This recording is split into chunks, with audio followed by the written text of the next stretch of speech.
audience questions. Dr. Tanya, I hear that you have a question for Van on how to amplify your service project. Yes, we've had quite a time during the pandemic, and I realized that our people needed to focus on staying well.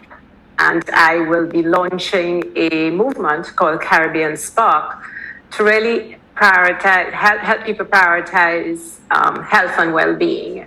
It's going to be a docu-series that will be filmed on island to really have people see other people like them, who sound like them, who look like them, and inspire each other to live well.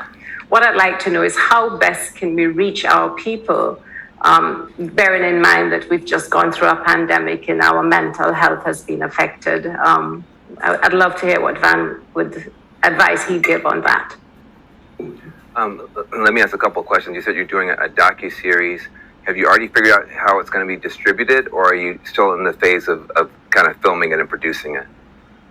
It's going to be filmed and produced next month. Okay, good. And then do you know who's going to distribute it for you? Is it going to be like on local television? Is it going to be on Instagram? Is it going to be on Netflix? Just help me understand where you are with getting that documentary. We haven't reached that stage yet, and I'm on a small island, so I'm trying to get it out there. So we certainly have the support of our local TV stations, and we will use social media as well. But I'd like to get it. I'd love to reach the people from the Caribbean who live outside the Caribbean, and sort of mobilize them for their support. Well, look, the one thing that I think you're going to be sitting at the intersection of, which is very exciting, when you're talking about health and wellness, so much of that is, been given out away to like big pharmaceutical companies and stuff like that. But, there are things that we can do, as you well know, that would help our health that we can do ourselves.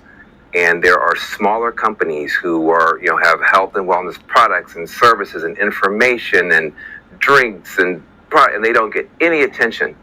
If you could become their voice and their vehicle. So on the one side, you're helping these companies find an audience, and the other side, you're helping the audience find those companies.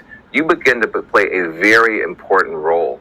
And whatever brand you have, what your doc-series is going to be called, but if it's called, the Wellness Conspiracy or whatever it is, that can then become a very powerful platform over time.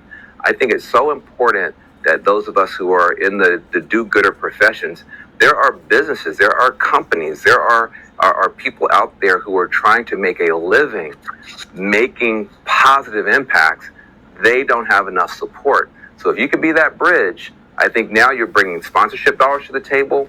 You're bringing potential advertisers to the table. Yeah. That's going to make it a lot easier for you to find somebody who's willing to pick you up for distribution.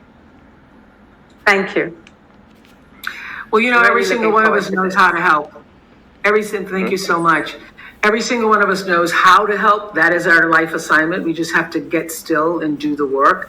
So this